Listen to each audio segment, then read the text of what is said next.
Chapter 1. The Architect's Mask. Conrad Whitlock tucked away his cell phone after confirming the final details of what would become the largest acquisition in his firm's history, a $50 million deal that would transform three struggling tech startups into a unified powerhouse under his silent guidance. None of his neighbors in the modest suburban community of Lakeside Heights would ever suspect that the quiet man who drove a 10-year-old sedan was the mastermind behind Phantom Investments, a private equity firm that operated with surgical precision and absolute discretion. As he pulled into his driveway, Conrad mentally shifted back into the role he'd been playing for years, the struggling financial advisor barely keeping his family afloat. He loosened his tie, deliberately mussed his hair, and added a slight slouch to his shoulders before entering his home.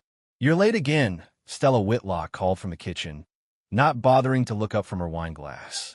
"Dinner's cold. Had to finish up some paperwork," Conrad replied, his voice deliberately weary. "Any chance for a microwave revival?" Stella scoffed, her perfectly manicured nails tapping against her glass. "Do I look like a waitress? There's a plate in the fridge. Your son locked himself in his room after another disastrous day at school." Conrad nodded silently, making his way to their son's bedroom. He knocked gently. "Leo? It's Dad. Can I come in?" After a moment, the door cracked open. Leo Whitlock, 14 and lanky with his father's observant eyes, stepped aside to let him in. The boy's room was a controlled chaos of sketch pads, books on architecture, and half-finished models of buildings. "Mom's on the warpath again," Leo muttered, returning to his desk where he'd been sketching what looked like an elaborate bridge design. Conrad sat on the edge of the bed. "Rough day at school. Mr. Patterson handed back our physics tests. I got a C-." Leo shrugged, trying to appear indifferent despite the tension in his shoulders. "Mom found it in my backpack." "A C- isn't the end of the world," Conrad said gently. "Tell that to Mom. She went ballistic, said I'm wasting my potential, just like." Leo trailed off, unwilling to finish the sentence. "Just like your old man?" Conrad finished with a sad smile. "It's okay, I know what she thinks of me." What Stella didn't know, what almost no one knew, was that Conrad had deliberately cultivated his image as a mediocre provider. The truth was far more complex. 10 years ago, he discovered his extraordinary talent for identifying struggling businesses with untapped potential. Rather than joining a high-profile firm, he'd created Phantom Investments under a labyrinth of shell companies and proxies, allowing him to operate in complete anonymity. Conrad had his reasons for the deception.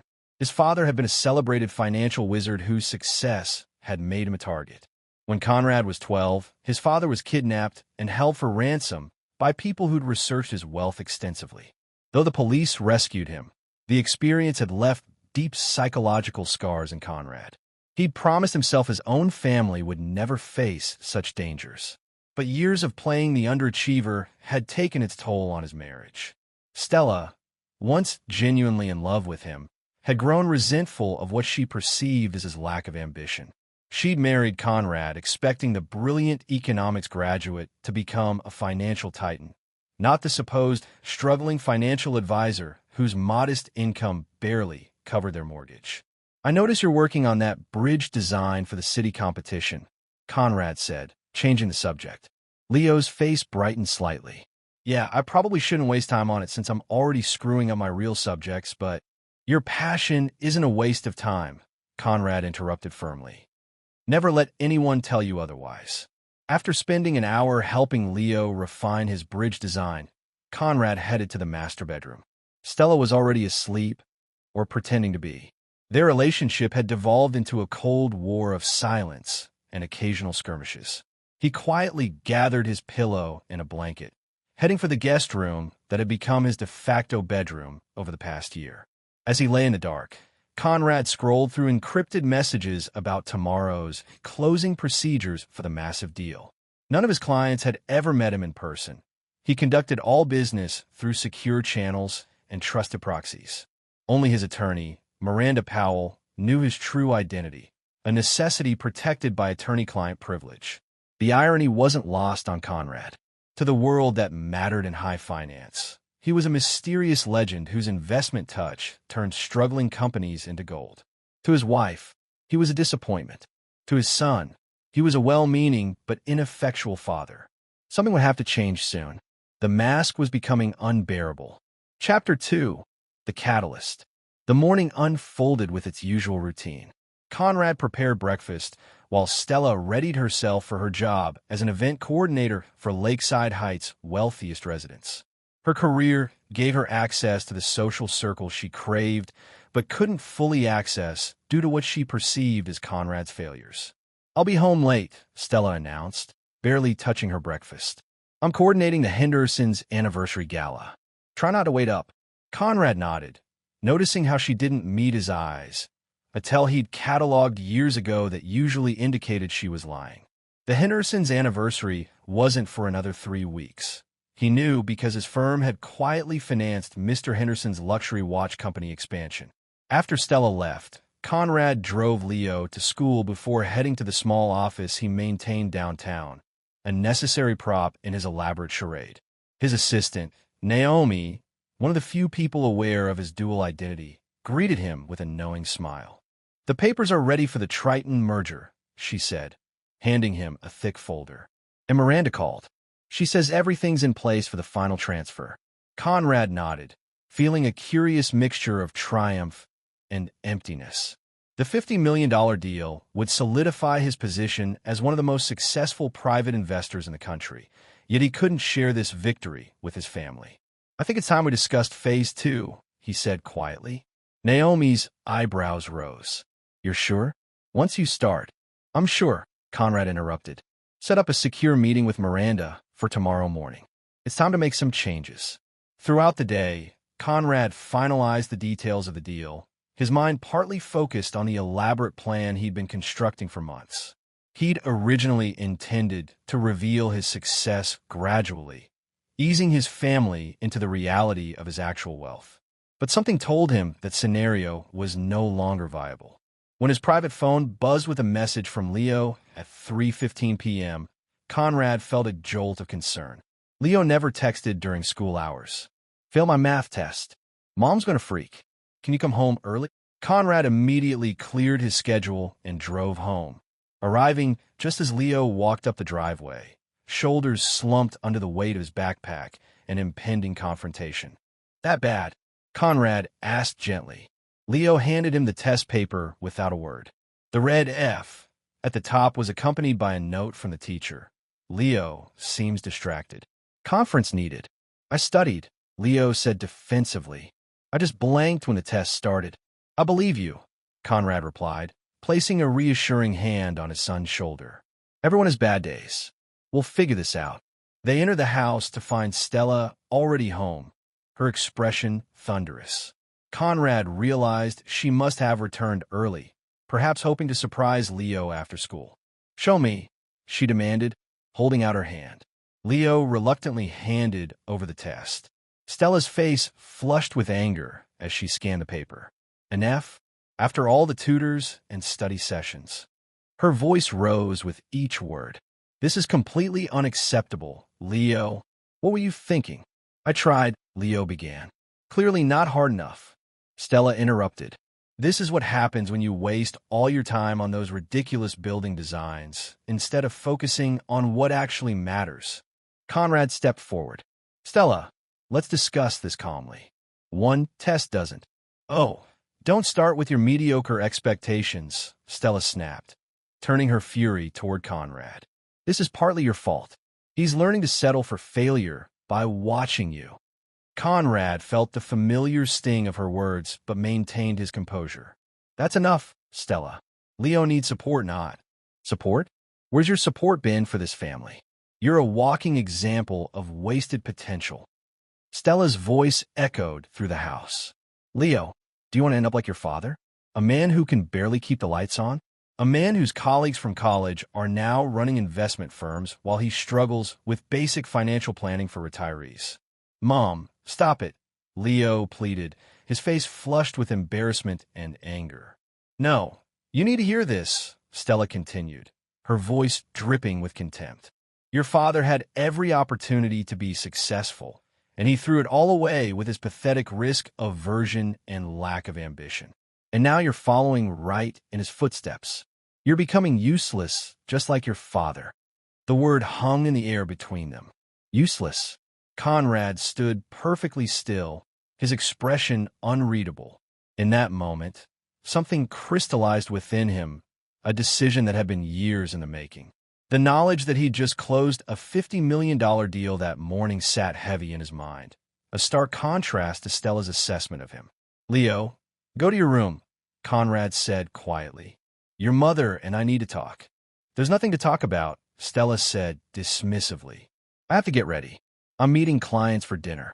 She turned and headed upstairs, leaving Conrad and Leo standing in uncomfortable silence. "She didn't mean it, Dad," Leo said awkwardly. Conrad looked at his son, seeing the mixture of embarrassment and pity in the boy's eyes. That pity was the final straw. "Yes, she did," Conrad replied calmly. "But she's wrong about both of us. Remember that, Leo." Later that evening, after Leo had retreated to his room and Stella had left for her client dinner, Conrad made a series of phone calls from his home office. First to Miranda, then to Naomi, and finally to his private banker. Each call was brief, precise, and set irrevocable events in motion. As he ended the final call, Conrad felt a strange sense of peace. The mask he'd worn for so long was about to come off, and the consequences would be seismic. Chapter 3. The Revelation. Conrad waited until midnight before driving to the upscale restaurant on the other side of town, the one Stella had mentioned in passing to her friend on the phone, not knowing Conrad had overheard. He parked across the street, his expensive binoculars, a tool from his due diligence investigations of potential investments, trained on the restaurant patio. Through the lenses, he watched as Stella laughed intimately with Bradford Dixon, the flashy owner of several local car dealerships. Conrad recognized him immediately. Dixon had approached Conrad's firm for financing 6 months ago, unaware that he was actually meeting with one of Conrad's proxies. Conrad had declined the investment opportunity after his background check revealed Dixon's history of questionable business practices. The irony of the situation wasn't lost on Conrad. While Stella believed she was having an affair with a successful businessman, Conrad knew that Dixon's dealerships were barely staying afloat, propped up by creative accounting and mounting debt. As he watched Dixon reach across the table to stroke Stella's hand, Conrad felt no jealousy, only a profound sense of clarity. Their marriage had been dead for years. He had simply been going through the motions for Leo's sake. Conrad returned home and spent the rest of the night putting his plan into motion. He accessed his secure server and transferred documents to Miranda, authorized specific banking transactions, and drafted several letters. By dawn, he had completed preparations for what would be the most decisive day of his life. After catching a few hours of sleep, Conrad drove Leo to school, as usual. "Dad," Leo said hesitantly as they approached the school. "About what Mom said yesterday." "Don't worry about it," Conrad replied. "Sometimes people say things they don't mean when they're angry. But she said stuff like that before," Leo persisted. "And I've seen how you just take it." Conrad turned to face his son, choosing his words carefully. "Leo, there's something important I want you to understand. Sometimes people aren't what they appear to be. Sometimes we keep parts of ourselves hidden for various reasons." "Like what?" Leo asked, his curiosity piqued. "Let's just say things are going to change soon," Conrad answered. "And I want you to remember that whatever happens between your mother and me, you're the most important person in my life." Leo studied his father's face, sensing something significant in his words. "Okay, Dad. One more thing," Conrad added as Leo opened the car door. "Pack a bag when you get home today. Essentials for a couple of weeks. Clothes, your medication, and maybe your sketchbook. Tell your mother you're staying at Damien's house for a school project." "Are we going somewhere?" Leo asked, confused. "Trust me," Conrad said simply. "It's time for a change." After dropping off Leo, Conrad drove to Miranda's office. The elegant attorney greeted him with a knowing smile. "Everything's prepared as you requested," she said, gesturing to the stack of documents on her desk. "Though I must say, Conrad, the timing seems rather sudden." "It's been a decade in the making," Conrad replied, signing where indicated. "I just needed the right catalyst. And Mrs. Whitlock provided that yesterday, I presume?" Miranda asked, her tone professional but her eyes sympathetic. Conrad nodded. She called me useless. Said I could barely keep the lights on. Miranda's eyebrow arched as she glanced at the banking statement showing Conrad's personal net worth, just over $340 million. Well, she said dryly, perception and reality rarely align perfectly. By noon, Conrad had executed every element of his plan's first phase. The house mortgage had been paid in full, with ownership transferred solely to his name. 2 new vehicles, a Tesla Model S Plaid for himself and a Land Rover Defender for Leo, had been purchased with cash and would be delivered that afternoon. First-class tickets for a world tour had been booked for him and Leo, with their first destination being Tokyo. Most significantly, Conrad had confirmed with his banker that $5 million had been transferred to a new trust fund in Leo's name, structured to provide for his education and future while protecting him from financial manipulation. Before heading home, Conrad made one final stop at a high-end electronics store, purchasing 2 new smartphones with international capabilities. Everything about their old life would be left behind, including their digital footprints. When Conrad arrived home, he found the house empty as expected. Stella had texted that she'd be working late again. Conrad methodically packed his essential belongings, emptied his home safe of important documents, and transferred his collection of rare coins, a private passion he'd never shared with Stella, to a secure case. As he worked, Conrad reflected on how thoroughly he'd compartmentalized his life. The facade of struggling financial advisor Conrad Whitlock had been maintained so completely that not even his wife had suspected the truth. His real work, the intricate deals and strategic investments that had built his fortune, had been conducted through his network of proxies and secure communications. When Leo returned from school, Conrad helped him pack, explaining only that they would be taking a trip together. To his credit, Leo asked few questions, seeming to understand instinctively that something momentous was occurring. "Dad, is this about what Mom said?" Leo finally asked as they loaded their bags into Conrad's old sedan. "Partly," Conrad admitted, "but it's more about what happens next." With their belongings secured, Conrad took a final walk through the house. In the kitchen, he placed an envelope on the counter, positioned where Stella would immediately see it.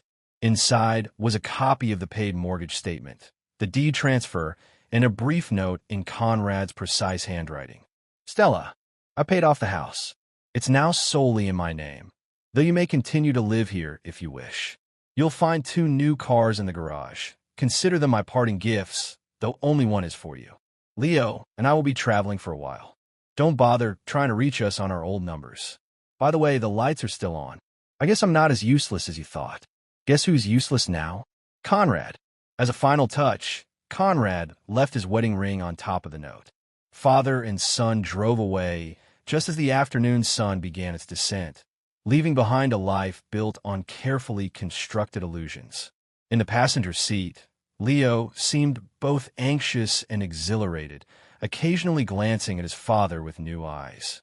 "Where are we really going, Dad?" he finally asked as they headed toward the interstate. Conrad smiled, a genuine smile that reached his eyes for the first time in years. "To see the world, Leo, and to start telling the truth." Chapter 4: Shattered Glass. Stella Whitlock arrived home at 11:30 p.m., slightly tipsy from expensive wine and the intoxicating attention Bradford Dixon had lavished on her throughout the evening. She called out for Leo as she entered, then remembered he was supposedly staying at a friend's house for a school project. The house felt unusually quiet, lacking even the subtle sounds of Conrad working in his home office. She kicked off her heels in the foyer and padded into the kitchen for a glass of water. That's when she saw the envelope, her name written in Conrad's neat handwriting, his wedding ring gleaming coldly on top. Something inside her knew, even before opening it, that everything was about to change. Her hands trembled slightly as she read Conrad's note, confusion giving way to disbelief and then to searing anger. She rushed to the garage to confirm his claim and found a new Tesla and Land Rover where Conrad's sedan and her Audi should have been. The vehicles sparkled under the garage lights, price tags still visible on their windshields. Stella stormed back into the house, grabbing her phone to call Conrad, only to hear his message. The number you have reached is no longer in service. She tried Leo's phone next with the same result. What the hell is happening? She shouted into the empty house, her voice echoing off the walls that, according to the documents in her hand, now belonged solely to her supposedly useless husband. Rushing to their bedroom, she flung open Conrad's closet door to find it half empty, his favorite suits and casual clothes missing. His dresser drawers were similarly depleted. In the bathroom, his toiletries were gone. It was as if he'd systematically removed himself from their life. Stella sank onto the bed, her mind racing to make sense of the situation. Conrad had paid off their mortgage, a financial impossibility for the man she thought she knew. He'd purchased 2 luxury vehicles with cash. None of it aligned with the struggling financial advisor who'd been cutting coupons and driving a car with 150,000 miles on it. She called Bradford, who answered groggily. "What's wrong, babe?" "Conrad's gone," Stella said, her voice tight with confusion. "He took Leo and left." "Good riddance," Bradford mumbled. "Now we don't have to sneak around anymore." "You don't understand," Stella snapped. "He paid off the house. He bought 2 cars worth over $200,000. With cash." There was a long silence before Bradford spoke again, his voice now fully alert. "That's impossible. Conrad's broke. Everyone knows that." "Apparently everyone was wrong," Stella replied bitterly. After hanging up, Stella began searching the house for clues. Conrad's home office revealed little. He'd taken his laptop and cleared out his filing cabinet. The safe behind the abstract painting was open and empty. By morning, Stella's confusion had hardened into fury. She began calling everyone they knew, demanding information about Conrad's whereabouts. No one had answers. His office downtown reported that he hadn't come in and wasn't answering calls. In Tokyo, Conrad and Leo checked into the presidential suite of the Park Hyatt. Leo stood at the floor-to-ceiling windows, gazing in awe at the sprawling cityscape below. "Dad, how can we afford this?" he asked, gesturing around the luxurious suite. Conrad took a deep breath. "That's something we need to discuss." "Sit down, Leo." For the next hour, Conrad explained the truth about his career and finances. He showed Leo secure photos of the companies he controlled, the investments he'd made, and finally, his personal banking statements. Leo stared at the screen, his eyes widening at the 9 sum displayed. $340 million, he whispered. "All this time you let Mom think." "I created a fiction," Conrad admitted. "Initially for security reasons, but eventually it became easier to maintain the lie than to explain why I'd hidden the truth for so long." "Does this have something to do with what happened to Grandpa?" Leo asked perceptively. Conrad nodded, impressed by his son's intuition. "Partly. When I was about your age, my father was kidnapped by people who targeted him for his wealth. After that, I became paranoid about displaying success. But why didn't you at least tell Mom and me?" "Your mother." Conrad paused, choosing his words carefully. "Your mother and I married young. I already had some success, but was still maintaining a low profile. As time went on, she became increasingly resentful of what she perceived as my lack of ambition. By the time my wealth had grown significantly, our relationship had deteriorated to the point where I didn't trust her with the truth. And now? Why tell me now?" Conrad's expression softened. "Because you deserve to know who your father really is. Not the failure your mother described, but not exactly a hero either. Just a man who made complicated choices." Leo was silent for a long moment, processing everything. "So what happens next?" "We travel. We learn about each other without the lies between us. And when we return, everything will be different." Conrad reached into his pocket and pulled out a new smartphone. "This is yours now. New number, secure communications. I've already loaded it with the contact information for Naomi and Miranda, my assistant and attorney. They can reach us anytime." "What about Mom?" Conrad's expression hardened slightly.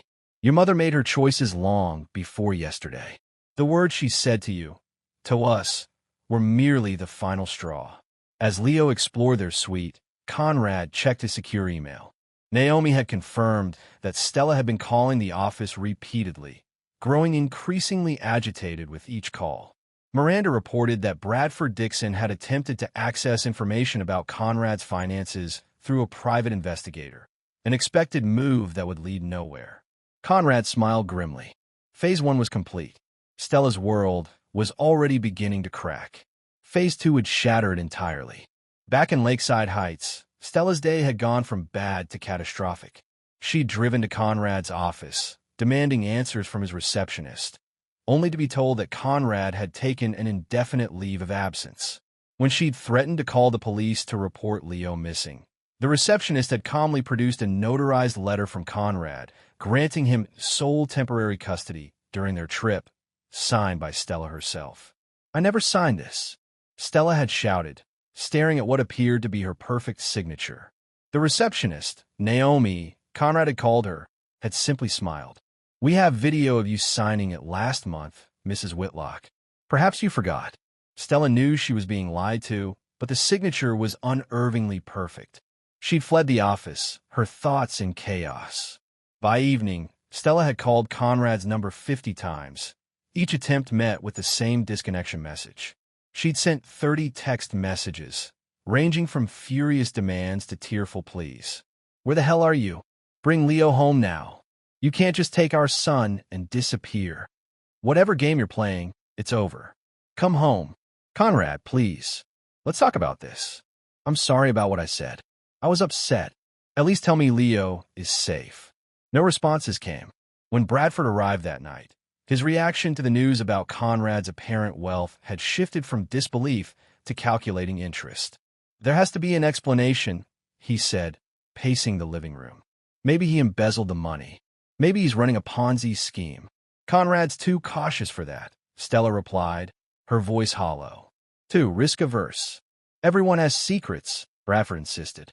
"We just need to find out what his are." As Bradford began making calls to his contacts in local finance, Stella wandered into Leo's room. The space felt different, emptier in subtle ways. His favorite books were gone, as was the architectural model he'd been working on for months. On his desk, she found a single sketch, a detailed drawing of the Tokyo skyline with a note at the bottom that read, "First stop." The realization that Conrad had been planning this, that Leo had known they were leaving, sent a wave of betrayal through her. Her son had chosen his father over her. In that moment, Stella's phone chimed with an incoming email. The subject line read simply, "Conrad Whitlock closes $50 million tech merger." The email was a business newsletter she'd subscribed to years ago and usually ignored. With trembling fingers, she opened it to find a feature article about a mysterious investment strategist named Conrad Whitlock, who had orchestrated one of the year's most significant private equity deals, the merger of 3 tech startups into a new entity called Tricor Solutions. The article mentioned that Whitlock was known for his reclusiveness and brilliance, operating primarily through proxies and never appearing in public. The final paragraph noted that this latest success added to Whitlock's estimated net worth of well over $300 million. Stella stared at her phone in disbelief, the pieces finally clicking into place.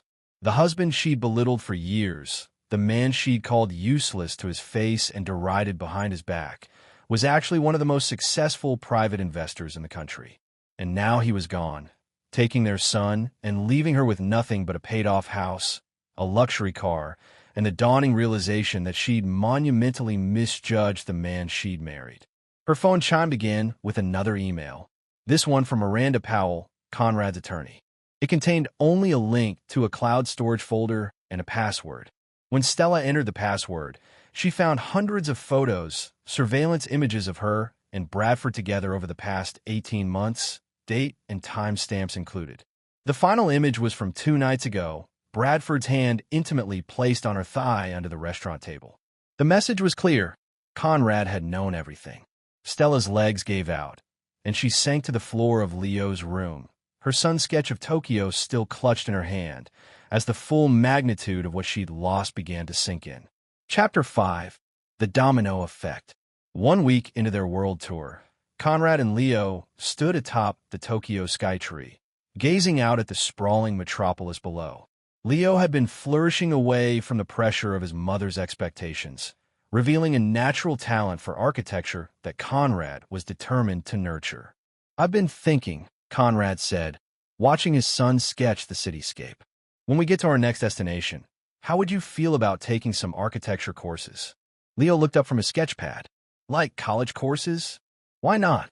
Money isn't an issue, and you clearly have both the passion and the aptitude." Leo's expression brightened. "That would be amazing, Dad." He hesitated before adding, "I never told Mom how much I loved architecture because she always said it wasn't a real career like medicine or law." Conrad's jaw tightened briefly. "Your mother and I had different priorities." As they descended in the elevator, Conrad checked his secure phone. There was a message from Naomi with a simple update. "Domino, one has fallen." Conrad allowed himself a small smile. Phase 2 was proceeding exactly as planned. Back in Lakeside Heights, Bradford Dixon stared in disbelief at the foreclosure notice on his desk. His primary bank had called in his loans after an anonymous tip had revealed irregularities in his dealership's financial reporting. The audit that followed had uncovered years of creative accounting and tax discrepancies. "This can't be happening," he muttered, reaching for his phone to call his attorney. Before he could dial, his assistant buzzed through. "Mr. Dixon, there's a Ms. Powell here to see you. She says she represents someone interested in purchasing your dealerships." Bradford straightened his tie, a flicker of hope igniting. "Send her in." Miranda Powell entered with the confident stride of someone accustomed to high-stakes negotiations. Without preamble, she placed a folder on Bradford's desk. "My client is prepared to purchase all 3 of your dealerships at 60% of market value, with the deal closing within 48 hours. This offer expires at noon tomorrow." Bradford scoffed. 60%? That's highway robbery. "Who's your client?" Miranda's smile didn't reach her eyes. "Someone who knows exactly how desperate your situation is, Mr. Dixon. Someone who also knows about the $430,000 you embezzled from your previous employer 7 years ago, a detail that hasn't yet reached the auditors, but certainly could." The color drained from Bradford's face. "How could anyone possibly know about that?" "My client is thorough," Miranda replied, standing to leave. "Noon tomorrow, Mr. Dixon. Take the offer or face the consequences." As Miranda left, Bradford immediately called Stella, his voice tight with panic. "Something's happening. I'm being set up." "What are you talking about?" Stella asked, distracted by her own problems. She'd spent the morning being informed by the country club that her membership had been revoked due to ethical concerns, the same country club where she'd been coordinating events for the elite of Lakeside Heights. "My dealerships are being foreclosed on, and now some lawyer shows up offering to buy them for pennies on the dollar." She knew things, Stella. Things nobody could know. Stella felt a chill run through her. What was the lawyer's name? Powell. Miranda Powell. The same attorney who had sent Stella the damning photos of her affair. The same attorney who had produced the forged custody document with Stella's perfect signature. "It's Conrad," Stella said, her voice barely above a whisper. "He's behind this." "That's impossible," Bradford scoffed. "Conrad's just a small-time financial planner. He doesn't have this kind of power." "You don't understand," Stella insisted. "Conrad isn't who he thought he was. He's worth hundreds of millions. He's been hiding it all these years." There was a long silence before Bradford spoke again, his voice now calculating. "If that's true, then we need to find a way to use it. If he's been hiding his assets during your marriage, that's fraud. You could be entitled to half." The idea took root in Stella's mind immediately. She'd already consulted a divorce attorney, who had been skeptical of her claims about Conrad's hidden wealth. But if she could prove it, "I need to get into his home office," Stella decided. "There must be something there, some evidence I missed." After hanging up, Stella methodically began searching Conrad's office again. She removed books from shelves, checked behind pictures, and examined the floor for loose boards. Finally, in frustration, she began pounding on the walls, listening for hollow spots. In the corner behind Conrad's desk, one section sounded different. Stella examined it closely and discovered it seemed cleverly disguised by the wallpaper pattern. She pried at it with a letter opener until a small panel popped open, revealing a hidden safe. Her heart racing, Stella tried combinations on the digital keypad. Their anniversary failed, Leo's birthday failed, Conrad's birthday failed. In desperation, she tried her own birthday, and to her surprise, the safe clicked open. Inside was a single USB drive and a handwritten note. For Stella, when you inevitably find this. With trembling hands, she took the drive to Conrad's computer and plugged it in. The drive contained a single video file labeled "Watch Me." The video began playing automatically. Conrad appeared on screen, seated in his office. Not their home office, but an elegant space she'd never seen before. "Hello, Stella," the recorded Conrad said calmly. "If you're watching this, it means you've found my emergency safe after I've initiated Contingency Plan Alpha. Congratulations on your persistence, though I must admit I made this fairly easy to find." Conrad's image leaned forward slightly. "You're undoubtedly confused about recent events, so allow me to clarify some things. Yes, I am wealthy, significantly so. I've spent our entire marriage hiding this fact from you for reasons that once seemed important, but have become increasingly irrelevant as your contempt for me grew." He smiled thinly. "You're probably thinking about divorce now, calculating your share of my fortune. Let me save you the trouble. Every dollar I've earned has been meticulously documented and legally structured to remain my separate property under the laws of our state. The prenuptial agreement you signed, which explicitly covered undisclosed assets acquired during marriage, has been reinforced by annual legal reviews you unwittingly signed during our tax preparations." Stella remembered those documents, pages of legalese she'd signed without reading while Conrad prepared their seemingly modest tax returns. "Furthermore," Conrad continued, "I've been documenting your affair with Bradford Dixon for the past 18 months, which constitutes marital misconduct under our state's laws. This would significantly reduce any claim you might make, even if my assets were marital property, which they are not." The Conrad in the video paused, his expression hardening. "I could have revealed my success years ago, Stella. I chose not to because I wanted to be loved for myself, not my money. What I discovered instead was that you didn't love me at all. The contempt you showed, the disdain you expressed, those revealed your true character. As for what happens next," he continued, "that depends partly on you. If you choose to pursue legal action, you'll find yourself facing a team of attorneys who have been preparing for this eventuality for years. If you choose to accept the situation gracefully, you'll find that the house and car I've left you will provide a comfortable life, though perhaps not the one you envisioned when you began sleeping with a man whose dealerships are now being foreclosed upon." The video ended with Conrad looking directly into the camera. "One final note, Stella. Leo knows everything now. All the times you belittled me in front of him, all the pressure you put on him to succeed where you thought I had failed. He now understands the full context of those moments. I'll leave you to imagine how that revelation has affected his view of you." The screen went black, leaving Stella staring at her own reflection in the monitor, tears of rage and humiliation streaming down her face. In Switzerland, Conrad and Leo enjoyed a leisurely breakfast at their hotel in Zurich. Leo had just completed his first week of specialized architecture classes at ETH Zurich, where his talent had already drawn attention from the instructors. "Your project impressed Professor Muller," Conrad remarked, scrolling through an email on his phone. "He's asking if you'd consider joining their summer program for gifted students." Leo looked up from his sketchbook, his eyes bright with excitement. "Really? That would be amazing." Conrad smiled, enjoying his son's newfound confidence. The past few weeks had transformed Leo from an insecure, anxious teenager into a young man beginning to recognize his own potential. His secure phone buzzed with a message from Miranda. Dixon signed the papers. "All 3 dealerships now under our control. Domino 2 down." Conrad's smile took on a harder edge.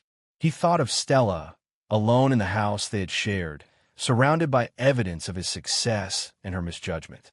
He thought of Bradford, signing away his business empire for a fraction of its value to avoid criminal charges. "Everything okay, Dad?" Leo asked, noticing the shift in Conrad's expression. Conrad softened his features. "Everything's exactly as it should be, Leo. Exactly as it should be." Chapter 6: Collateral Damage. By the 3rd month of their world tour, Conrad and Leo had settled into a comfortable routine. They would spend a few weeks in each location, with Leo attending specialized architecture workshops, while Conrad managed his business empire remotely. Currently in Barcelona, they had taken an apartment with a stunning view of Gaudí's unfinished masterpiece, La Sagrada Familia. Leo had flourished during their travels, his natural talent for architectural design nurtured by exposure to the world's greatest structures and mentorship from renowned architects Conrad had connected him with. More importantly, the pressure and anxiety that had plagued him in Lakeside Heights had dissipated, replaced by genuine confidence and curiosity. "Dad, Professor Garcia invited me to join his studio session tomorrow," Leo announced as they shared dinner on their terrace. They're discussing innovative approaches to sustainable urban development. Conrad nodded approvingly. "Sounds perfect for you. Your bridge design incorporated several sustainable elements." "That reminds me," Leo said hesitantly. "I got an email from Mom yesterday." Conrad's expression remained neutral, though his hand tightened imperceptibly around his wine glass. "What did she say?" "She wants me to come home. Says she misses me and that you're—" Leo trailed off uncomfortably. "I'm what?" Conrad prompted. "Manipulating me, turning me against her." Leo met his father's gaze directly. "She says you're using your money to buy my affection." Conrad considered his response carefully. "And what do you think, Leo?" "I think she never bothered to see who I really was until I was gone," Leo answered, surprising Conrad with his insight. "She never encouraged my interest in architecture or supported my creative projects. She just wanted me to get perfect grades and follow the path she thought was best." "People are complex," Conrad offered. "Your mother isn't entirely wrong to want academic success for you." "It wasn't about me, though, was it?" Leo asked perceptively. "It was about how my success or failure reflected on her." Conrad nodded slowly. "That's very insightful. Are you still going to divorce her?" Leo asked, the question hanging heavily between them. "The paperwork has already been filed," Conrad confirmed. "Miranda has been instructed to proceed regardless of your mother's response." Leo was quiet for a moment. "I feel bad for her sometimes. I'm not sure she understands what she's lost." "That's the difference between consequences and punishment, Leo," Conrad explained. "I'm not punishing your mother. I'm simply allowing her to experience the natural consequences of her choices." Later that evening, after Leo had retired to his room, Conrad checked his secure messages. There was an update from Naomi that made him smile grimly. In Lakeside Heights, Stella Whitlock's world continued to crumble methodically, precisely as Conrad had planned. The country club had permanently revoked her membership after anonymous evidence surfaced of her berating the staff and making racist comments about guests. Carefully edited recordings from Conrad's surveillance that presented her worst moments without context. Her event planning business had collapsed after her most prestigious clients received anonymous portfolios detailing her affair with Bradford Dixon, complete with timestamps showing she had been with him during events she claimed to be managing. Most devastatingly, her parents, with whom she'd always had a strained relationship, had received a package containing video of Stella mocking them to Bradford, calling them small-town nobodies, and expressing relief that Conrad's modest income had given her an excuse to avoid spending holidays with them. The isolation Conrad had engineered was complete. Stella's friends had abandoned her once her social standing collapsed. Her lover was now bankrupted, his dealerships sold to a holding company Conrad secretly controlled. Her son was traveling the world with the husband she'd belittled for years, experiencing educational and cultural opportunities beyond anything she could have provided. Conrad picked up his phone and checked Stella's latest messages. She had sent 347 texts over the past 3 months, their tone evolving from rage to disbelief to desperate pleading. The most recent read, "Conrad, please. I'm begging you. Let me speak to Leo. Let me explain. I've lost everything. Please don't take my son, too." Conrad left it unanswered, as he had all the others. He opened his laptop and navigated to a secure website where he could view the surveillance feeds from their house in Lakeside Heights. Stella was sitting in the kitchen, surrounded by empty wine bottles, staring vacantly at her phone, waiting for a response that would never come. Conrad felt no pleasure in her suffering. but neither did he feel remorse. He had simply constructed the perfect consequence for years of contempt, allowing Stella to experience the same isolation and dismissal she had inflicted on him and Leo. His phone chimed with a message from Miranda. Final phase ready to implement upon your approval. Conrad typed a simple response. Proceed. The next morning in Lakeside Heights, Stella was awakened by the doorbell.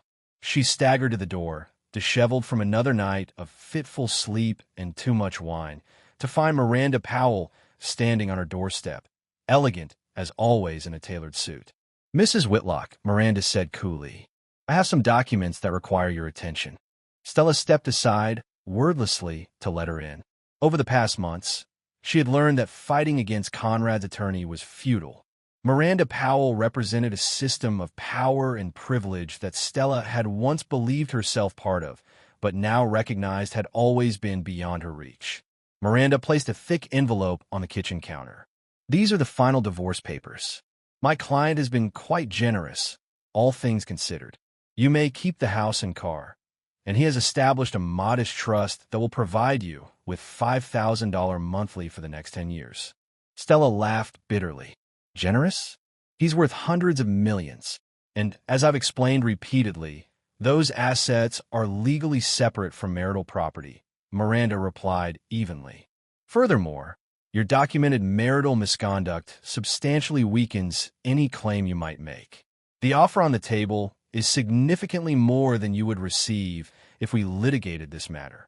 Stella's shoulders slumped in defeat. And Leo? Mr. Whitlock has been granted primary physical custody, with visitation rights for you to be determined based on Leo's preferences once he turns 16 next month. Miranda's tone softened slightly. For what it's worth, Mrs. Whitlock, Leo is thriving. His architectural talents are being nurtured by some of the field's greatest minds, and he's been accepted to a special program at the Architectural Association in London this fall. Tears welled in Stella's eyes. He always loved designing buildings. I thought it was just a hobby. Perhaps if you had taken more interest in his passion rather than focusing solely on his academic performance, you might have recognized his gift sooner, Miranda observed, her tone clinically detached rather than accusatory. After Miranda left, Stella sat at the kitchen table with the divorce papers, her life reduced to legal language and financial settlements that felt like pittance compared to what she had lost. Her phone chimed with a text from Bradford, his first in weeks. It's over, Stella. I'm moving to Arizona to stay with my brother. Conrad won. He destroyed everything I built. Stella stared at the message, a hollow laugh escaping her lips. Conrad had indeed won, and so completely that neither she nor Bradford had even seen the true scope of his strategy until it was too late. She picked up her phone and typed one more message to Conrad. I understand now. You were never useless. I was just blind. I'm sorry. For the first time in 3 months, she received a response. Apology noted. Goodbye, Stella. In Barcelona, Conrad closed his phone and turned his attention back to Leo, who was eagerly showing him the sustainable urban development concept he'd created during Professor Garcia's workshop. This is really impressive, Leo, Conrad said sincerely, studying the intricate design. You have a remarkable talent. Leo beamed at the praise. Do you think we could visit London next? There's an exhibition at the Royal Institute of British Architects I'd love to see. London it is, Conrad agreed, putting his arm around his son's shoulders. The world is yours to explore, Leo. Never let anyone convince you otherwise. As they discussed their plans for London, Conrad felt a sense of completion. Phase 3 of his plan was now in motion, bringing his strategy full circle. Stella was isolated and humbled. Bradford was financially ruined. And most importantly, Leo was flourishing away from the toxic environment they had created. The mask Conrad had worn for so long was permanently discarded, allowing both him and Leo to finally live authentically. Whatever guilt he might have felt about the calculated destruction of Stella's life was outweighed by the knowledge that Leo would never again be made to feel inadequate by someone who should have nurtured his gifts. The strategist had played the long game and won decisively, as he always did. Chapter 7. New Foundations. 1 year had passed since Conrad and Leo had left Lakeside Heights. After completing their world tour, they had settled in London, where Leo had been thriving at the prestigious Architectural Association. Conrad had purchased a historic townhouse in Kensington and established a new headquarters for Phantom Investments nearby, finally stepping out of the shadows to take public credit for his financial achievements. On a crisp autumn morning, Conrad sat in his home office reviewing quarterly reports when his secure phone rang.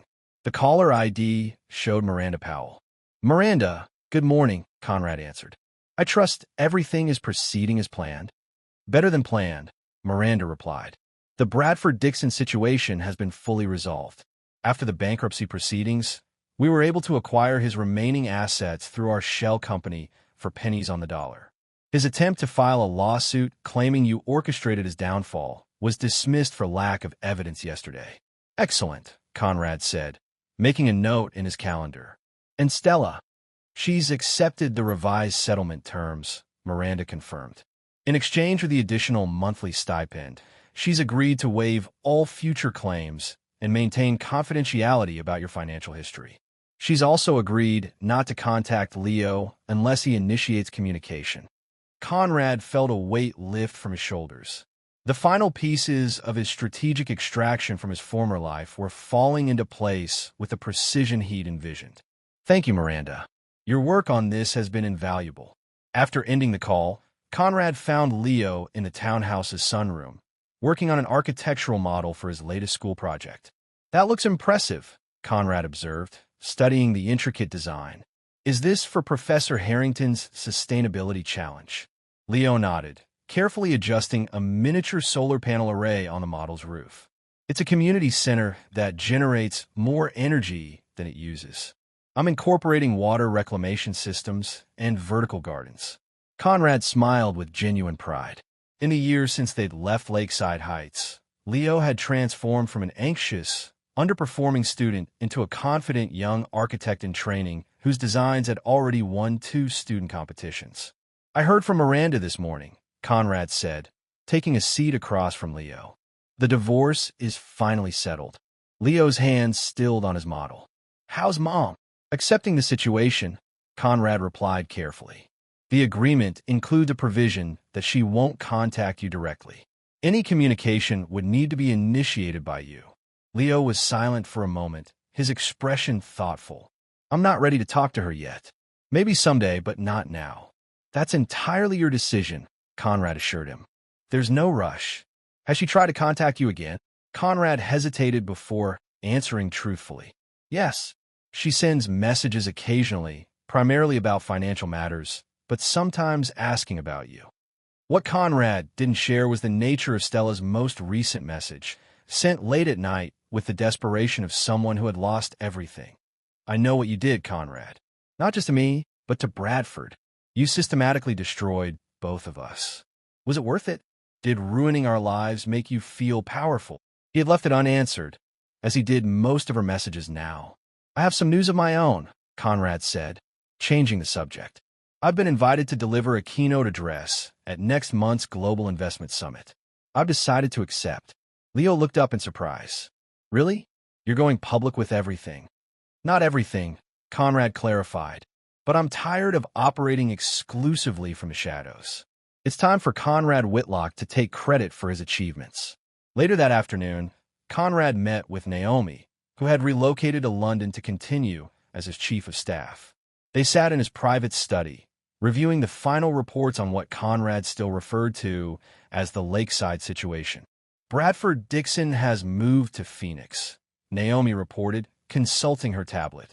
"He's working as a sales manager at his brother's plumbing supply company. His attempt to rebuild in the automotive industry failed when our contacts made sure his loan applications were rejected." Conrad nodded, satisfied. "And the property?" "The former Dixon automotive locations have been successfully converted. 2 are now Tesla dealerships, and the 3rd is being developed as a technical training center for disadvantaged youth." Conrad allowed himself a small smile at the irony. Dixon's former flagship dealership, from which he had orchestrated both financial fraud and his affair with Stella, was now providing opportunities for young people to build legitimate careers. And Stella's former clients? "All successfully transferred to our preferred vendors," Naomi confirmed. Her attempts to rebuild her event planning business in Lakeside Heights have been consistently thwarted. As you predicted, the social isolation has been her most difficult adjustment. Conrad nodded, feeling no pleasure in this confirmation, but acknowledging the strategic success. And Leo's school records? All transferred and updated.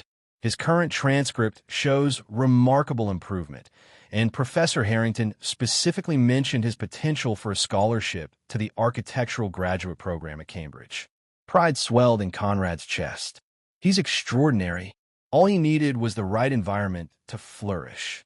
As Naomi departed, Conrad poured himself a rare glass of scotch and stood by the window overlooking the garden where Leo was now sketching a section of the ornate Victorian greenhouse. The past year had unfolded almost exactly as Conrad had planned, a strategic dismantling of his false life and reconstruction of an authentic one. The revenge he had taken against Stella and Bradford had been meticulous and absolute, designed not merely to punish, but to systematically deconstruct the foundations of their existence, just as they had attempted to do to him and Leo with their emotional abuse and betrayal. Conrad's phone chimed with a message from a number he didn't recognize. The text was brief, but sent a chill through him. Revenge has a cost, Conrad, and bills always come due. B. For the first time since leaving Lakeside Heights, Conrad felt a flicker of unease. Bradford Dixon had been thoroughly defeated, financially ruined, socially disgraced, and legally compromised. He should have no resources left for threats. Conrad forwarded the message to his security team with instructions to trace its origin and increase surveillance on both Bradford and Stella. The strategist in him recognized that even the most brilliant plans could have unforeseen variables. As evening fell over London, Conrad joined Leo for dinner in their formal dining room, pushing the concerning message from his mind to focus on his son's animated description of his latest architectural inspiration. "I've been thinking about what you said about giving back," Leo said as they finished their meal. "About using privilege to create opportunity for others." "Oh," Conrad prompted, intrigued. "I'd like to establish a scholarship," Leo continued, "for students interested in sustainable architecture who come from disadvantaged backgrounds. We could fund it through the foundation you mentioned starting." Conrad felt a surge of pride, so intense it nearly overwhelmed him. The son he had rescued from a toxic environment had not only flourished himself, but was already thinking about extending that opportunity to others. "That's a wonderful idea, Leo. We'll set it up first thing tomorrow." Later that night, after Leo had retired to his room, Conrad received a call from his security chief. "Sir, we've traced the message. It didn't come from Bradford Dixon. It came from a burner phone purchased in London 3 days ago." Conrad's blood ran cold. "London? Are you certain?" "Positive, sir. The phone was used within 2 miles of your residence." Conrad immediately checked the security system, confirming that all entrances were secured and the alarm was active. Then he quietly walked to Leo's room, opening the door just enough to confirm his son was sleeping peacefully. Someone from his past had followed them to London. Someone with a grudge and enough resources to track them down despite their careful relocation. Conrad returned to his study and opened his laptop, accessing the secure server where he kept contingency plans for every conceivable threat. He had not built his fortune by being unprepared, and he would not risk Leo's safety by underestimating this new danger.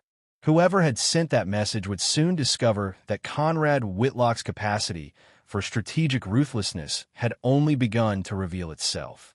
Chapter 8. Ghost from the Past.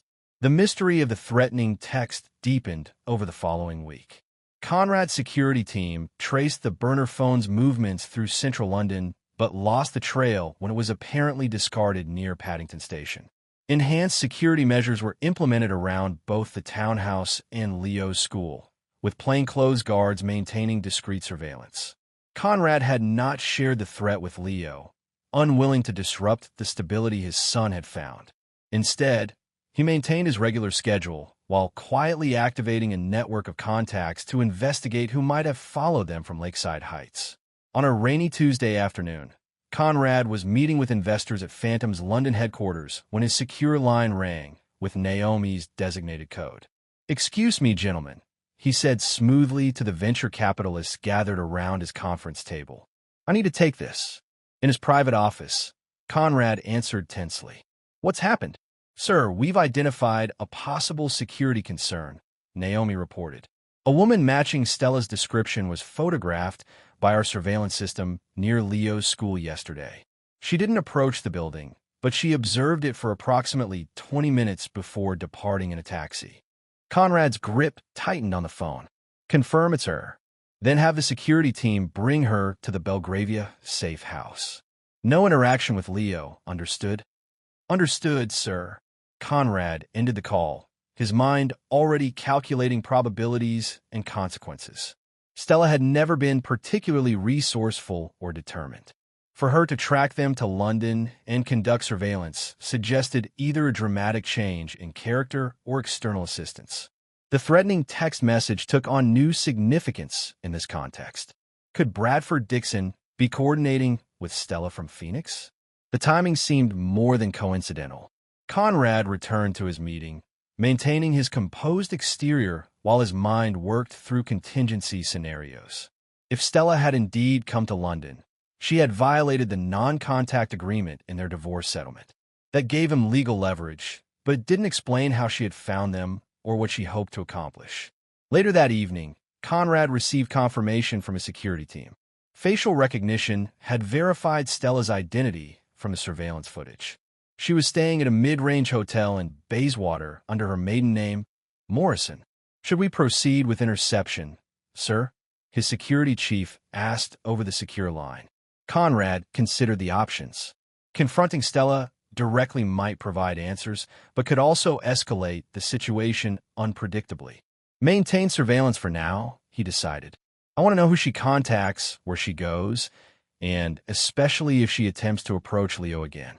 After ending the call, Conrad went to check on Leo, finding him engrossed in a complex CAD design in his home workspace. "Working late?" Conrad asked casually. Leo looked up with a tired smile. "Final revisions for the Sustainable Housing Project. Professor Harrington thinks it has potential for the Buckminster Fuller Prize." Conrad's chest swelled with pride, even as his concern for Leo's safety intensified. His son had flourished beyond his expectations, once freed from Stella's constant criticism and pressure to conform to her narrow vision of success. "Don't stay up too late," Conrad advised, resisting the urge to warn Leo about potential danger. "Your presentation is important, but so is rest." The next morning, Conrad was reviewing security footage from overnight monitoring when his phone chimed with another text from the unknown number. "Your son's design project is impressive. The vertical garden integration is particularly innovative. Does he know about his mother yet?" B. A cold rage settled in Conrad's chest. Not only was the sender aware of Leo's architectural work, but they had specifically referenced Stella's presence in London. This was no longer a vague threat, but a targeted provocation. Conrad immediately called his security chief. "Bring Stella in. Now." Within 2 hours, Conrad stood in the sparsely furnished living room of a nondescript townhouse in Belgravia that served as one of his secure locations. His security team had intercepted Stella leaving her hotel and brought her there without incident. She sat on the sofa, looking both defiant and somehow diminished from the confident, status-obsessed woman he had married. Her designer clothes had been replaced by off-the-rack items, and her once-perfect manicure was noticeably absent. "Hello, Stella," Conrad said flatly.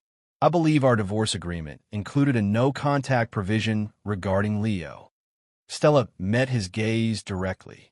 "I haven't contacted him. I just wanted to see him from a distance. To know he's all right." "He's thriving," Conrad replied coldly. "No thanks to your years of undermining his confidence and dismissing his talents." "I made mistakes," Stella admitted, surprising Conrad with her directness. "I was wrong about many things, including you." Conrad's expression remained impassive. "Your regrets are irrelevant. What concerns me is how you found us and who you're working with." Confusion flickered across Stella's face. "Working with? I'm not working with anyone. I hired a private investigator to find you. That's all." "And the texts?" Conrad pressed. Are you going to deny sending those as well? What texts? Conrad, I don't know what you're talking about. Conrad studied her carefully. Either Stella had become an exceptional actress, or she genuinely didn't know about the threatening messages. Before he could pursue this line of questioning, his phone rang with his security chief's emergency code. "Excuse me," he said tersely, stepping into the adjoining room. "What is it?" "Sir, we have a situation at Mr. Leo's school," the security chief reported urgently. A man attempted to approach him as students were changing classes. Our operative intercepted him before contact was made. The man fled, but dropped his phone. It matches the one used to send the texts. Conrad's blood ran cold. "Is Leo safe?" "Yes, sir." Our operative ensured he remained unaware of the incident. "The school has been notified of a potential security concern without specifics. I want the surveillance footage immediately, and increase Leo's security detail to 3 operatives, effective immediately." Conrad ended the call and returned to where Stella waited, his mind racing with possibilities. If she wasn't behind the texts, and Bradford Dixon was supposedly in Phoenix, who did you hire to find us? Conrad demanded. Stella blinked at his sudden intensity. A private investigator recommended by Bradford. His name was Nolan something. He specialized in international cases. The pieces clicked into place with devastating clarity. Conrad had been so focused on Stella as the potential threat that he'd overlooked the possibility of a more sophisticated player in the background. "When did you last communicate with Bradford?" Conrad asked. "About 2 months ago," Stella replied. "He said he had a lead on where you might have gone after your world tour. That's when he recommended Nolan." Conrad's tactical mind quickly recalculated. Bradford Dixon had more resources than anticipated, possibly through family connections or undiscovered assets. More importantly, he had cunningly used Stella as an unwitting distraction while positioning someone else, presumably this Nolan, to approach Leo directly. Conrad turned to his security chief, who had entered the room. "I want everything we have on Bradford Dixon's family connections, particularly any with military or intelligence backgrounds. And I want a full background check on any private investigator named Nolan who specializes in international cases." Turning back to Stella, Conrad made a rapid decision. "You're going to remain in our custody until this situation is resolved. Your presence in London has complicated matters significantly." "Custody?" Stella repeated incredulously. "You can't just hold me prisoner, Conrad." "I can and I will," Conrad replied without emotion. "You violated our agreement by coming here. More importantly, you've inadvertently placed Leo in danger by leading Bradford's operative to him." As Stella processed this accusation, Conrad's phone chimed with another text message. This one made his blood freeze. "The game changes now, Conrad. Your protection isn't as thorough as you think. If I can get this close to Leo once, I can do it again. Let's discuss terms." Nolan. Attached was a photo taken that very morning of Leo entering his school, clearly shot from close range without Conrad's security team detecting the photographer. Conrad showed the message to his security chief, whose expression darkened. "Sir, this level of surveillance suggests professional training, possibly former intelligence or special forces." Conrad nodded grimly. "Find out exactly who we're dealing with, and move Leo to the safe house in Cornwall immediately. Use the school emergency protocol we established." As his team sprang into action, Conrad turned back to Stella, whose face had paled upon seeing the photo of Leo. "I didn't know," she whispered. "Conrad, you have to believe me. I would never put Leo in danger." "Intentionally? Perhaps not," Conrad conceded.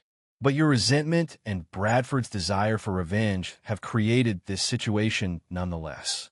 Later that evening, Conrad sat in the secure communications room of his Kensington townhouse, monitoring the transport of Leo to the remote Cornwall property.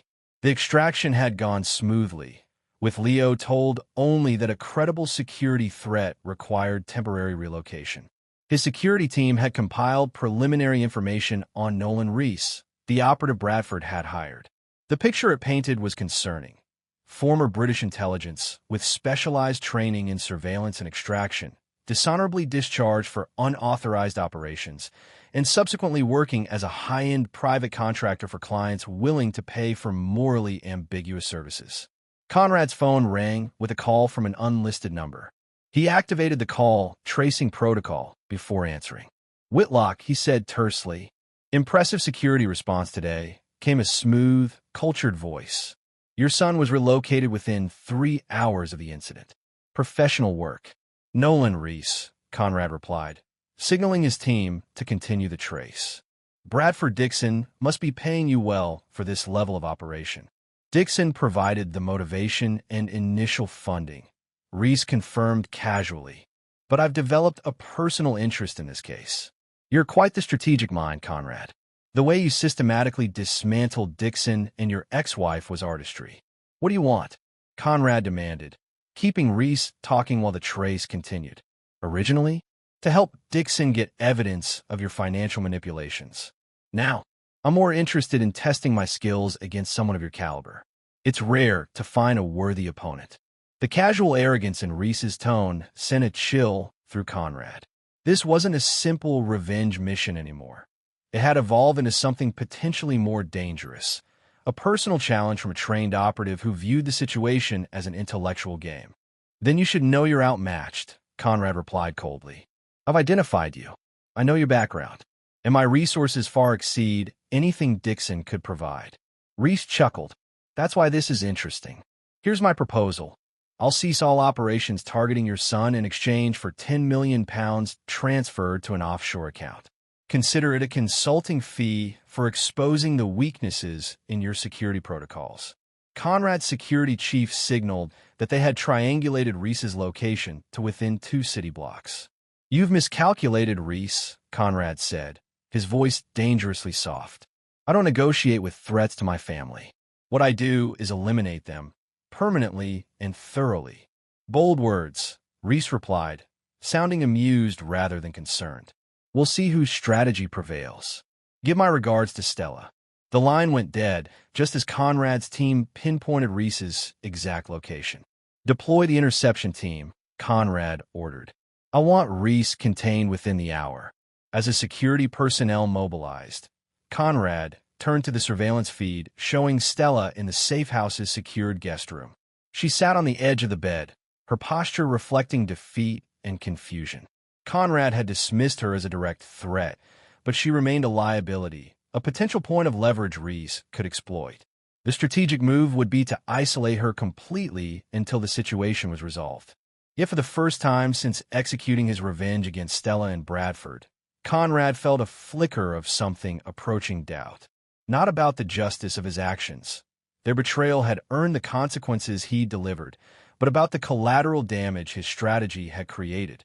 In targeting Bradford Dixon so completely, Conrad had inadvertently created a desperate man with nothing left to lose.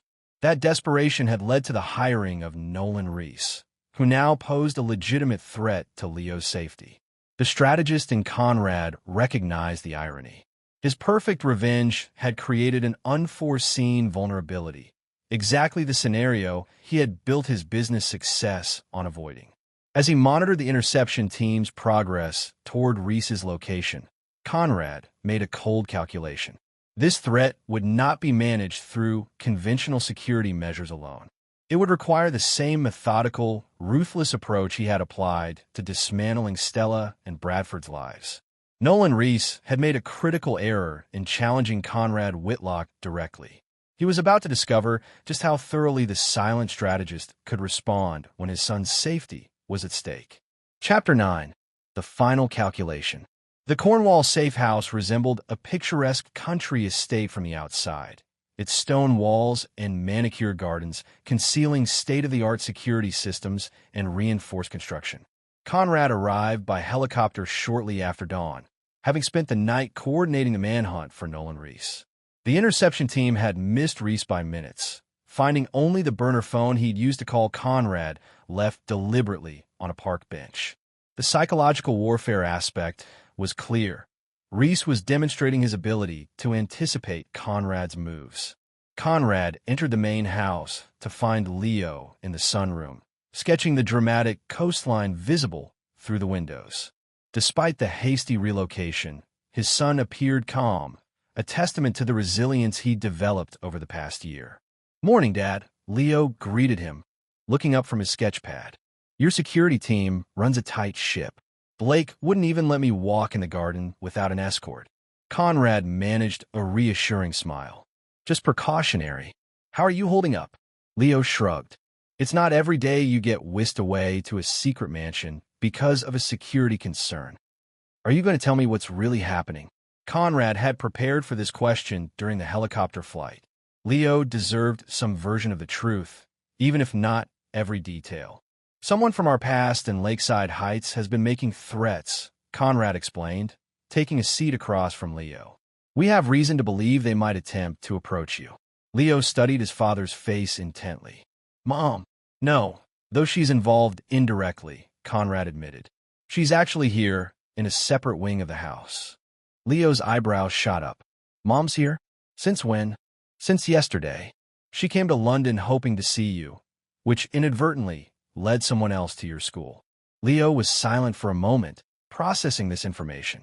"The person making threats, it's connected to what you did to Mom and Mr. Dixon, isn't it?" Conrad had consistently underestimated his son's perceptiveness. "Yes. It appears Mr. Dixon hired someone to gather information that could be used against me legally. That person has now gone beyond his original assignment." "Can I see Mom?" Leo asked unexpectedly. Conrad hesitated. "Is that something you want?" "I'm not sure," Leo admitted. "But I think I need to. It's been over a year, Dad." After a moment's consideration, Conrad nodded. "I'll arrange it, but I need to speak with her first." In a secured meeting room, Conrad faced Stella across a polished oak table. She looked exhausted, but had regained some of her composure since their confrontation in London. "Leo wants to see you," Conrad stated without preamble.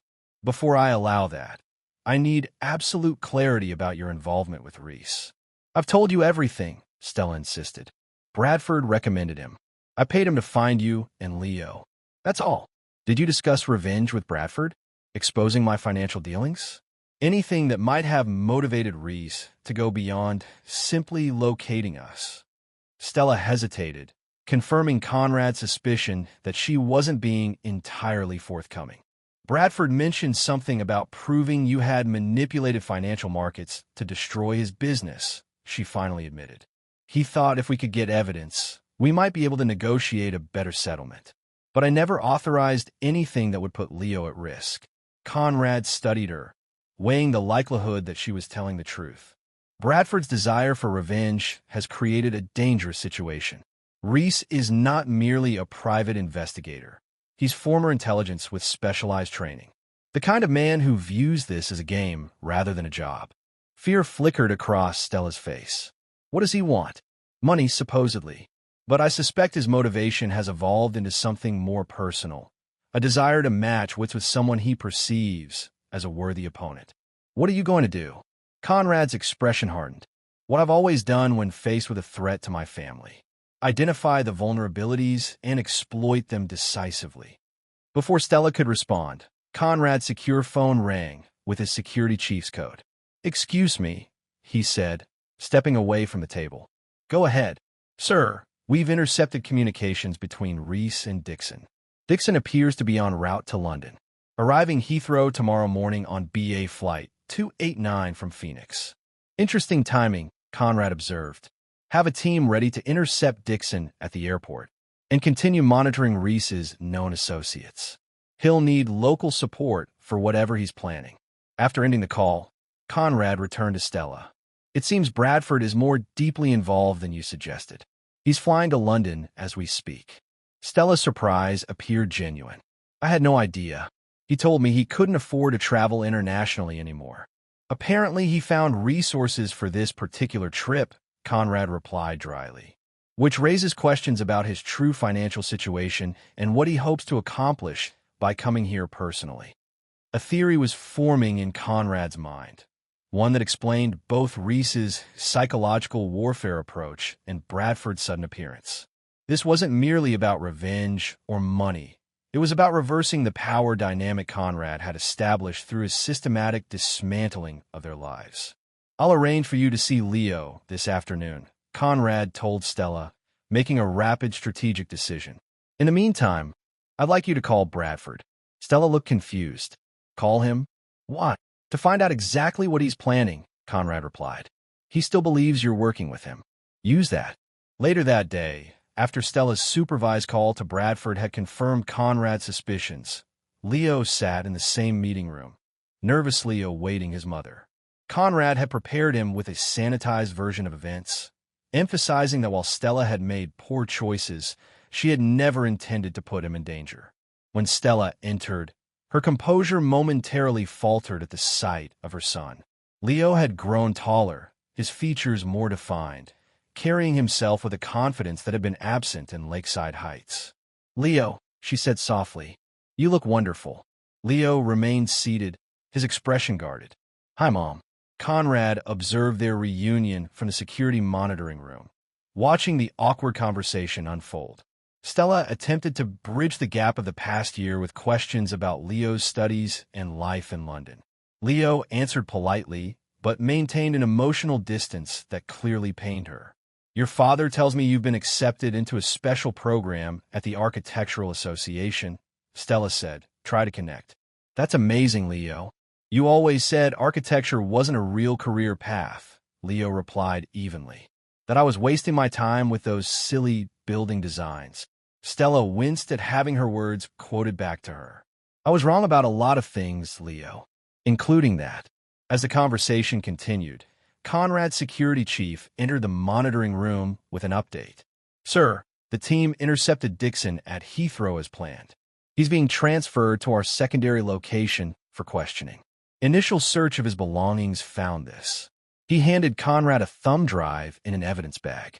Preliminary analysis suggests it contains sophisticated malware designed to penetrate financial systems, similar to tools used in state-sponsored hacking operations.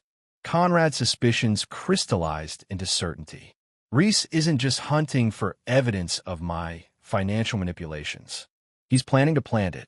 The strategy was elegant in its simplicity.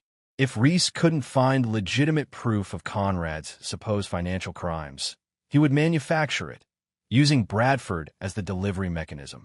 The goal wasn't merely revenge, but complete reversal, to frame Conrad for the very type of market manipulation and fraud that he had exposed in Bradford's business operations. Increase security protocols on all Phantom investment systems immediately, Conrad ordered, and prepare the conference room. I want to speak with Dixon personally. An hour later, Conrad faced Bradford Dixon across a table in the secure conference room. The once flashy car dealer looked diminished, his designer suit replaced by casual travel clothes, his confident demeanor eroded by a year of financial and social destruction. "Hello, Bradford." Conrad greeted him coolly. "I believe you have something that belongs to me." Bradford attempted a defiant sneer that didn't quite reach his eyes. "I don't know what you're talking about, Whitlock." Conrad placed the thumb drive on the table between them. "This sophisticated piece of malware that Nolan Reese gave you to plant in my financial systems." Did he explain that it would create false evidence of market manipulation that could be tracked back to my accounts? Or did he simply tell you it would get the evidence you needed? Uncertainty flickered across Bradford's face. "You've been targeting me for over a year. Destroyed my businesses, ruined my reputation. All because I fell in love with your wife." Conrad's laugh was devoid of humor. "Love? Is that what you call it? You pursued a married woman because you thought she was the wife of a financially struggling advisor, an easy conquest who would be impressed by your flashy lifestyle and apparent success. That's not. When you discovered my true financial status, your interest evolved from mere infidelity to strategic opportunity." Conrad continued relentlessly. "Don't insult my intelligence by pretending otherwise." Bradford's facade cracked further. "You systematically destroyed everything I built." "No, Bradford. I simply exposed what you had already corrupted through your own actions. The financial fraud at your dealerships predated my involvement by years. The tax evasion was your choice. I merely ensured the appropriate authorities became aware of it." Conrad leaned forward slightly. "But that's not why you're here.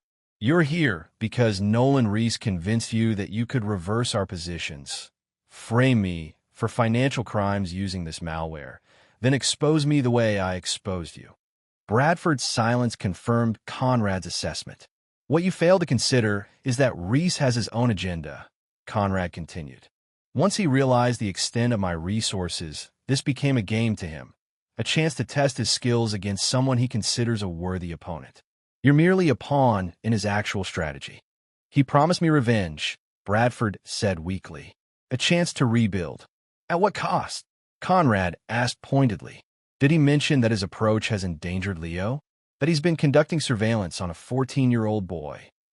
Bradford's expression shifted, genuine concern breaking through his resentment. Despite his many flaws, Conrad had observed that Bradford had always treated Leo with kindness during his relationship with Stella. I never agreed to anything involving Leo, Bradford insisted. The plan was just to get evidence of your financial manipulations.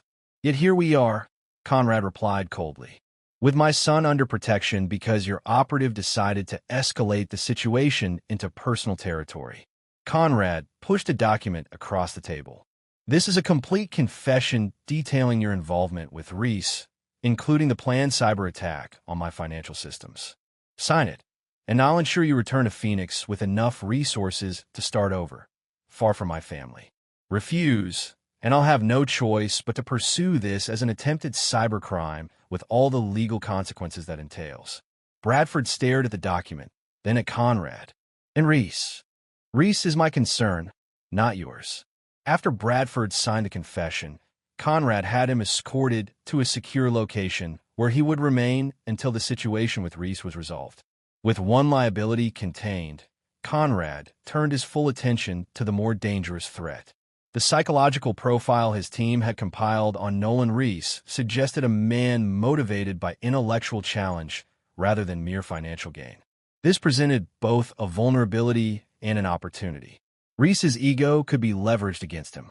Conrad instructed his security team to leak information suggesting that Leo was being moved to a different safe house, a classic misdirection play that would appeal to Reese's intelligence background. Meanwhile, Conrad implemented the final phase of his counter-strategy.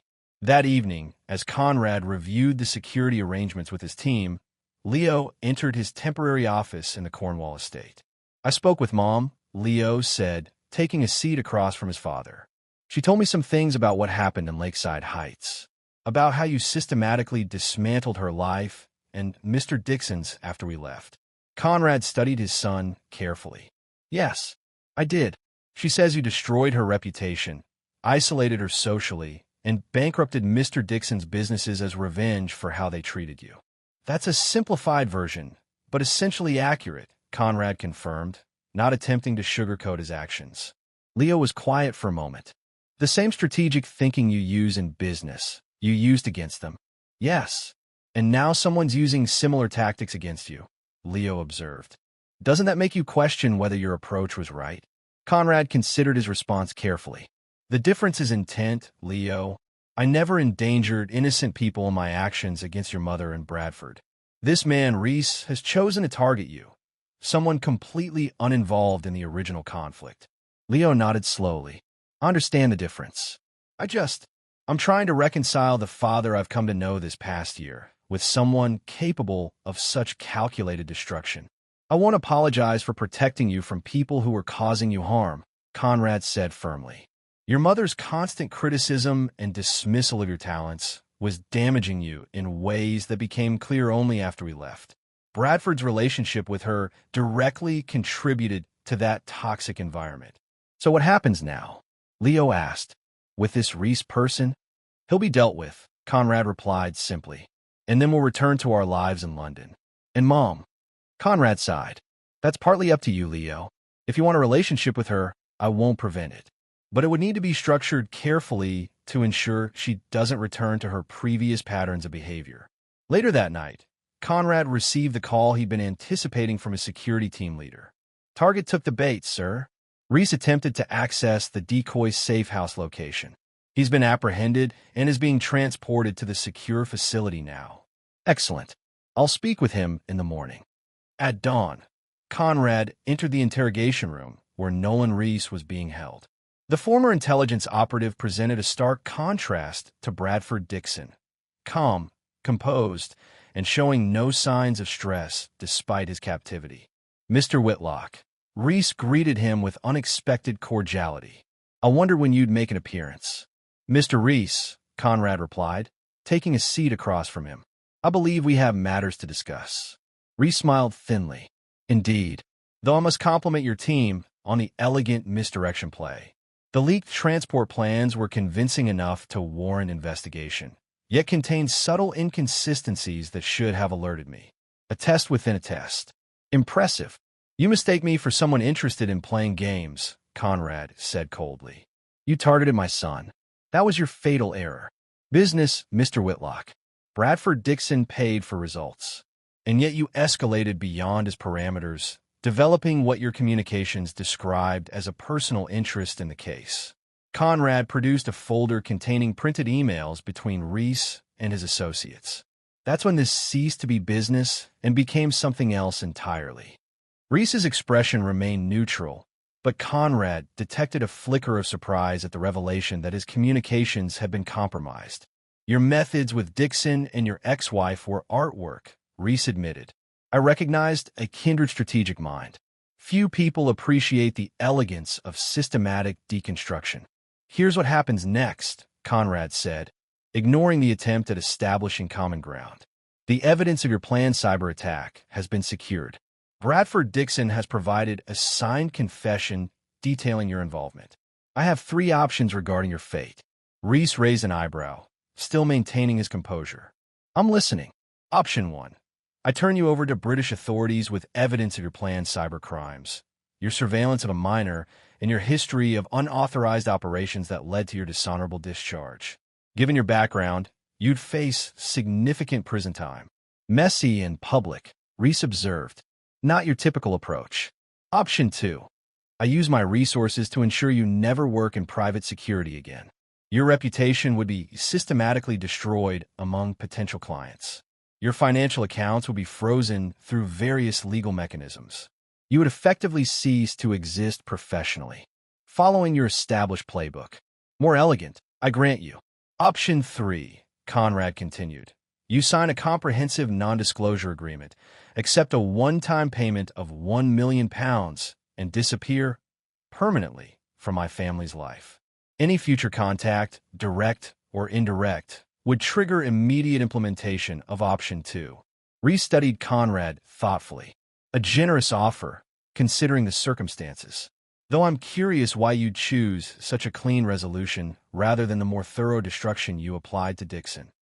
"Because unlike Bradford, you're merely a professional who overstepped," Conrad replied. "Your error was in personalizing what should have remained a business transaction. I'm offering you the opportunity to correct that error." After a calculated pause, Reese nodded. "Option 3 has obvious appeal, though I must admit some disappointment at not seeing how our chess match might have concluded under different circumstances." "It concluded the moment you targeted my son," Conrad stated flatly. "Everything since has been mere execution of an inevitable outcome." Later that day, with Reese's situation resolved through the signed NDA and financial transfer, Conrad made his final strategic decision regarding Stella. After consulting with Leo, who had expressed cautious interest in maintaining limited contact with his mother, Conrad offered Stella a revised arrangement. "You'll return to Lakeside Heights," he informed her in his temporary office at the Cornwall estate. "The monthly stipend will continue as established in our divorce agreement. Additionally, I've arranged for you to be offered a position with the Henderson Foundation, a legitimate role managing their charitable events, not a handout." Stella looked surprised at this unexpected development. "Why would you do that after everything that's happened?"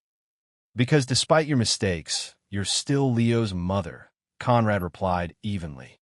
"He's expressed interest in maintaining some relationship with you, which would be facilitated by your having stable employment and social standing." "And the conditions?" Stella asked perceptively. "Complete confidentiality regarding my financial history and the events of the past year. Monthly sessions with a family therapist before any in-person visits with Leo. An absolute acceptance that any attempt to undermine Leo's confidence or choices will result in immediate termination of all contact." Stella was silent for a moment before responding. You've thought of everything, as usual. I protect what matters to me, Conrad stated simply. Leo matters.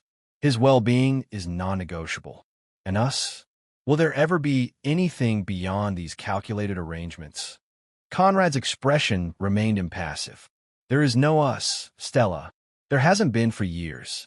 What remains is a pragmatic arrangement focused solely on Leo's well-being. 3 days later, with the situation fully resolved, Conrad and Leo returned to their London townhouse. Bradford Dixon had been escorted back to Phoenix with enough capital to start a modest business unrelated to automotive sales, bound by legal agreements that would ensure his permanent distance from Conrad's family. Nolan Reese had disappeared as agreed, his threat neutralized through the combination of financial incentive and potential consequences. Stella had returned to Lakeside Heights to begin her new position with the Henderson Foundation, with arrangements made for monitored video calls with Leo as a first step toward rebuilding their relationship under careful supervision.